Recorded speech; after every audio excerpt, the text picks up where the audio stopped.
Have you ever been judged solely by the color of your skin? Today's story shows how discrimination can backfire in the most unexpected ways.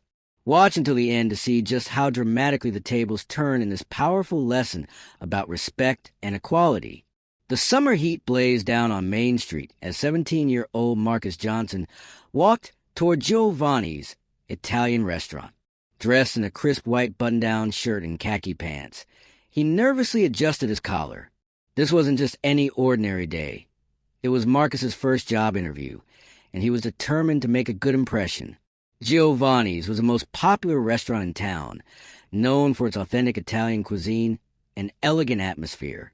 The Help Wanted sign had been in the window for weeks, and Marcus, who dreamed of becoming a chef someday, saw it as the perfect opportunity to get his foot in the door of the culinary world.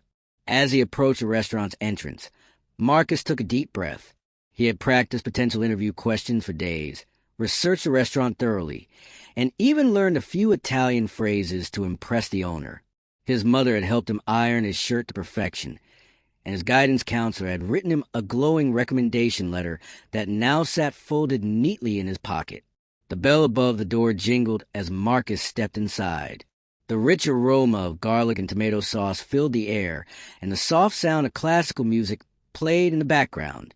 A few early diners were already seated, enjoying their meals.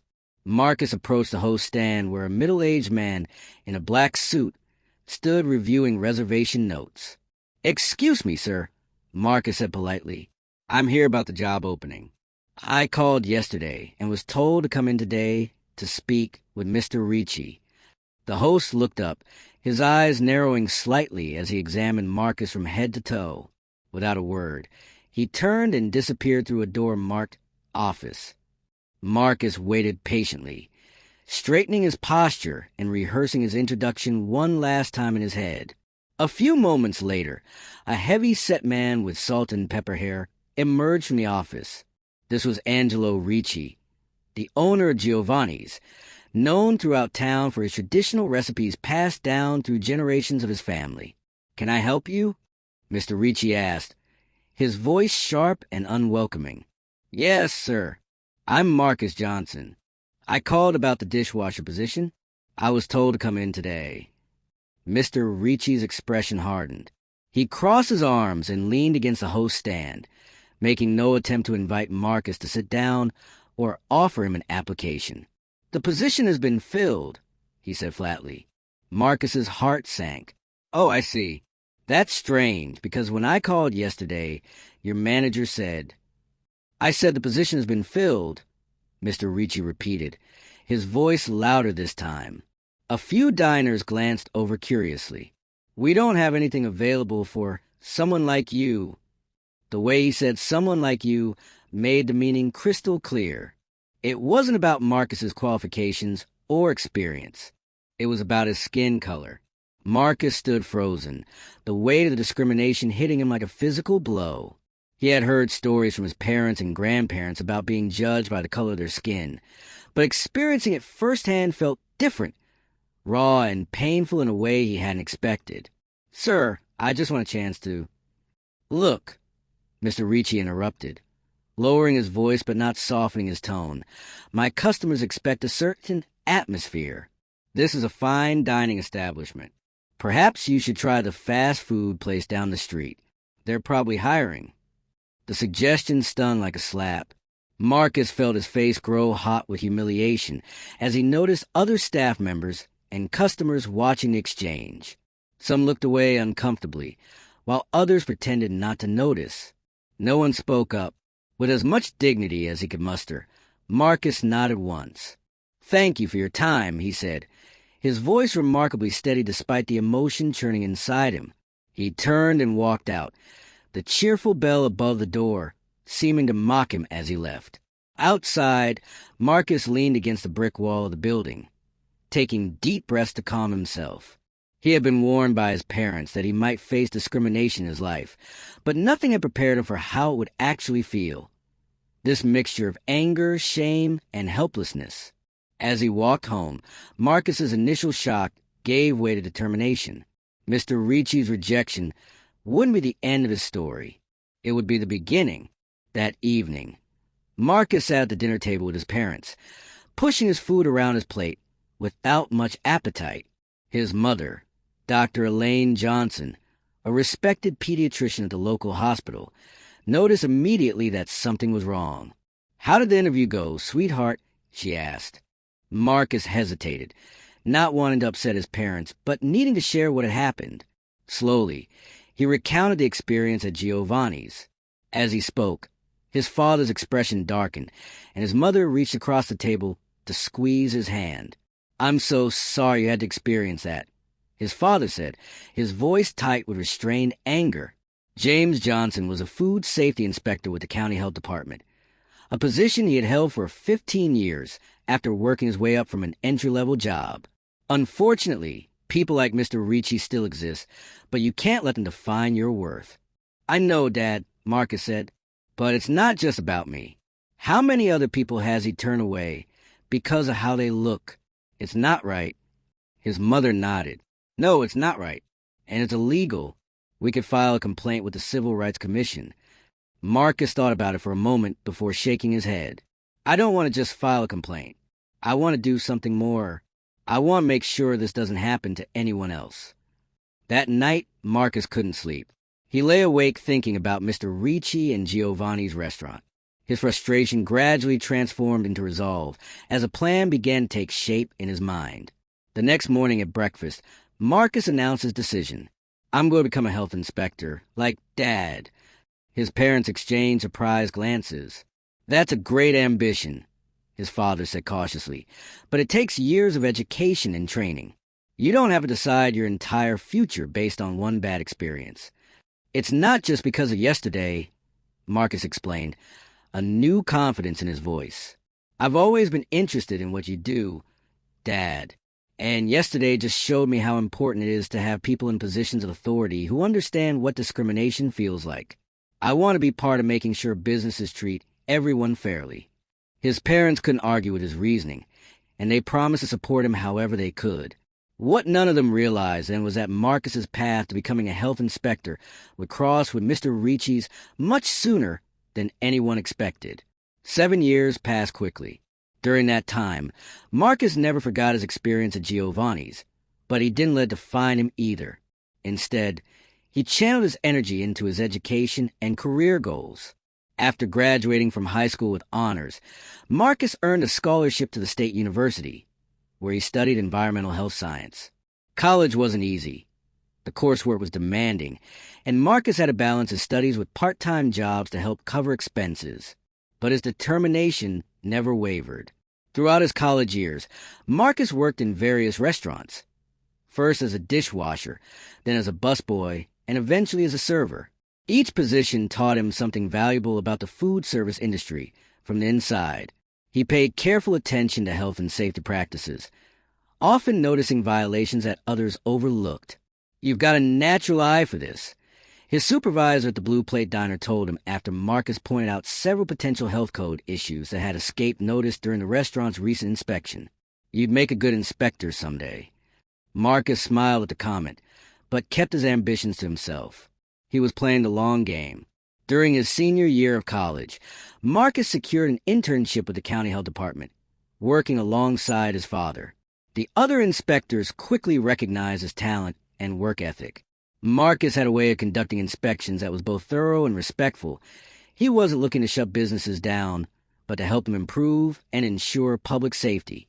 "You're good at this," his father told him proudly after watching Marcus handle a difficult situation at a local bakery. "You've got the technical knowledge, but more importantly, you know how to talk to people." Marcus graduated with his bachelor's degree in environmental health science and immediately applied for a position with the county health department. His excellent academic record, internship experience, and glowing recommendations made him an ideal candidate. At 24, Marcus Johnson became one of the youngest health inspectors in the department's history. For the next few months, Marcus learned the ropes, always working alongside more experienced inspectors. He took his job seriously, studying regulations his free time and attending additional training sessions whenever they were offered. His supervisors were impressed by his dedication and attention to detail. "You're ready to start conducting solo inspections," His supervisor, Mrs. Henderson, told him one Friday afternoon, "I'm assigning you your own district starting next week." Marcus accepted the news calmly, though his heart raced with excitement. "Thank you for the opportunity. I won't let you down." The following Monday, Marcus arrived at the health department early, eager to receive his first independent assignments. Mrs. Henderson handed him a folder containing information about the restaurants in his new district. "We've had some complaints about a few establishments in this area," she explained. "Nothing major, but they'll need thorough inspections." Marcus nodded, flipping through the documents.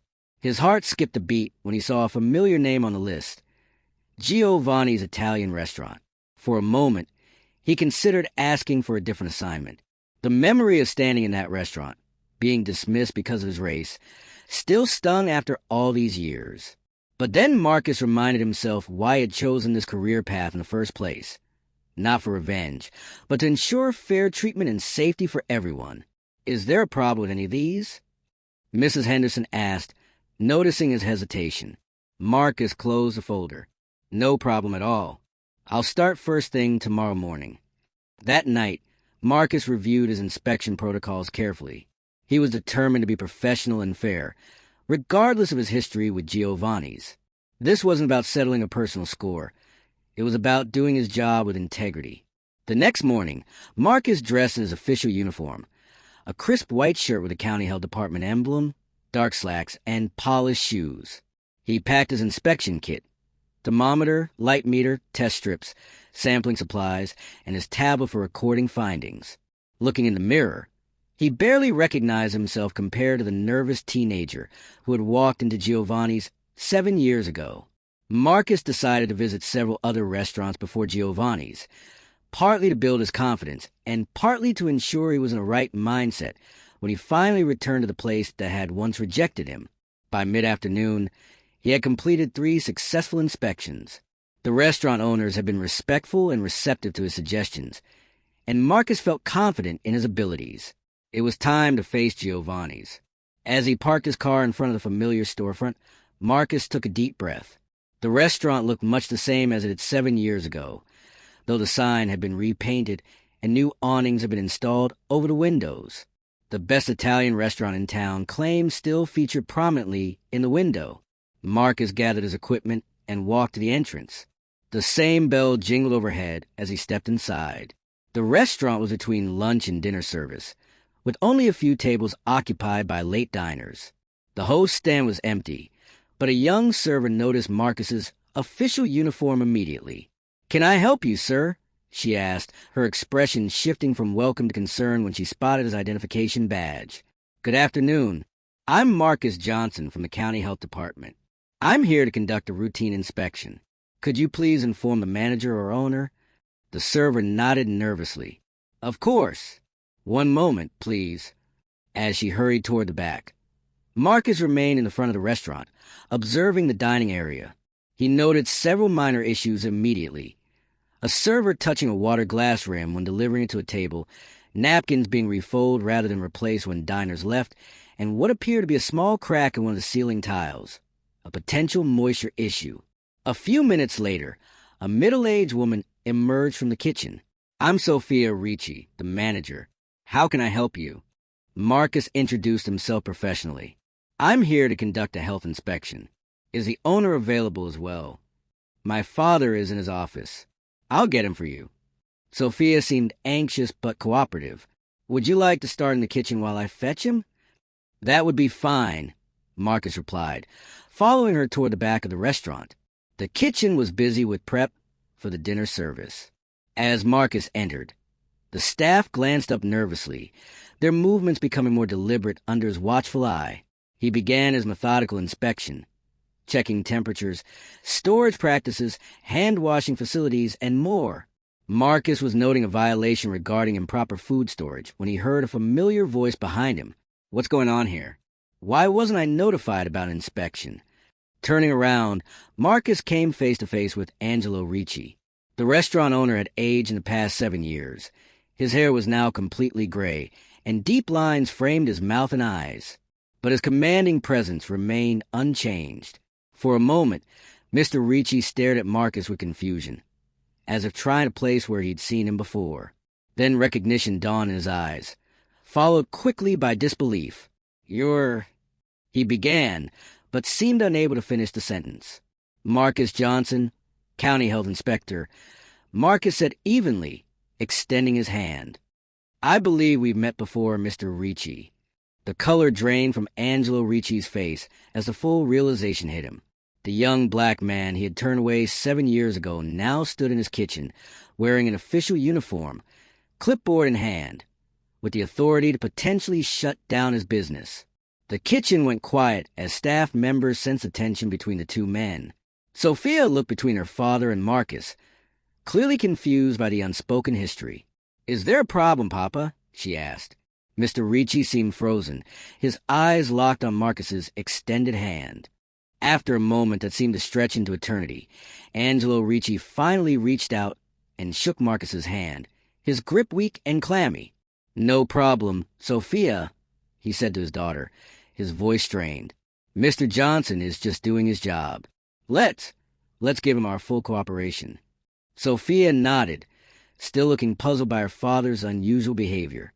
Normally, Mr. Ricci was confident and commanding during health inspections, proudly showing off his kitchen and defending his practices. Today, he seemed shaken, almost afraid. "I'll continue with the inspection," Marcus said professionally. "I'll need to check all food storage areas, preparation surfaces, and employee facilities." For the next hour, Marcus conducted a thorough inspection of Giovanni's. He was methodical and precise, documenting everything according to protocol. He found several violations, some minor, others more serious. The walk-in refrigerator was running at 43 degrees, 3 degrees above the maximum safe temperature. Several containers of sauce lacked proper dating labels. The hand-washing sink in the prep area had low water pressure, and one employee was wearing a watch while handling food. Throughout the inspection, Mr. Ricci followed silently, his face growing paler with each violation Marcus documented. Sophia tried to compensate for her father's unusual silence, explaining the procedures and promising immediate corrections. "The refrigerator was serviced last month," she said anxiously. "We had no idea it wasn't maintaining the proper temperature." Marcus nodded. "It happens, but it's important to check temperatures daily. Food held above 40 degrees can develop harmful bacteria." As they moved to the dry storage area, Mr. Ricci finally spoke up. "Look," he said in a low voice while Sophia was distracted by a phone call, "about what happened years ago." "Mr. Ricci," Marcus interrupted calmly, "I'm here to conduct a health inspection. Nothing more, nothing less. Let's keep our focus on that." The owner's face flushed with what might have been shame or anger, perhaps both. He nodded curtly and remained silent as Marcus continued his work. In the employee area, Marcus discovered more issues. The staff restroom lacked proper hand-washing signage. The employee break room refrigerator contained both personal food items and restaurant ingredients, a cross-contamination risk, and the cleaning supplies storage didn't meet current regulations. By the end of the inspection, Marcus had documented enough violations to potentially shut down Giovanni's until corrections were made. As he prepared his final report in the dining area, he could sense the anxiety radiating from both Mr. Ricci and Sophia. "Based on my findings today," Marcus began formally, "I've identified several critical and non-critical violations that need to be addressed." He went through each violation systematically, explaining potential health risks and the required corrections. Sophia took detailed notes while Mr. Ricci sat in stunned silence. "Given the number and nature of these violations," Marcus continued, "I would be within my authority to order Giovanni's closed until all issues are resolved." Sophia gasped, and Mr. Ricci's head snapped up, his eyes wide with panic. "You can't do that. This restaurant has been in my family for 3 generations. We've never been shut down before." Marcus met his gaze steadily. "Actually, Mr. Ricci, I can. That's my job. To protect public health and ensure all establishments follow the same rules, regardless of who owns them or how long they've been in business." The restaurant owner seemed to deflate before Marcus's eyes, the reality of the situation finally sinking in. This was no longer about their past encounter. This was about his family's livelihood hanging in the balance. Please, Mr. Ricci said, his voice barely above a whisper. I'll fix everything immediately. Just please don't shut us down. For a moment, Marcus remembered standing in this very restaurant 7 years ago, pleading for a chance that had been denied because of his skin color. He could easily justify closing Giovanni's based on the violations he had found. It would be within protocol, and perhaps even satisfying on some level. But that wasn't why Marcus had become a health inspector. Mr. Ricci, Marcus said after a thoughtful pause, I'm going to give you 48 hours to correct these violations. The refrigeration issue needs to be addressed immediately, tonight. No food can be stored in that unit until it's repaired and maintaining proper temperature. The other critical violations need to be corrected by tomorrow, and I'll return for a follow-up inspection the day after. Relief washed over Mr. Ricci's face, quickly followed by confusion. You're giving us a chance to fix things first? That's how the system is supposed to work, Marcus replied. My job isn't to shut down businesses. It's to ensure they operate safely. Everyone deserves a fair chance to correct their mistakes. The significance of his words wasn't lost on Mr. Ricci. The owner looked down at his hands, his shoulders slumped in a posture of defeat, or perhaps recognition. Sophia thanked Marcus profusely, promising that every issue would be addressed immediately. As Marcus packed up his equipment, Mr. Ricci suddenly stood and gestured toward his office. Mr. Johnson, could I have a word with you? In private, Marcus hesitated, but then nodded, following the older man into the small office at the back of the restaurant.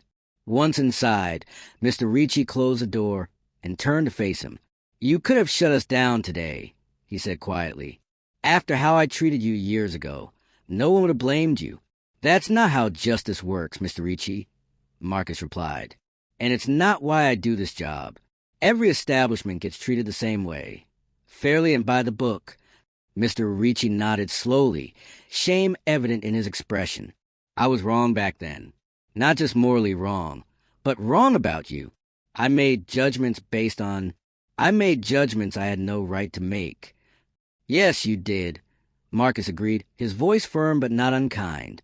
And I'm not here for an apology 7 years later.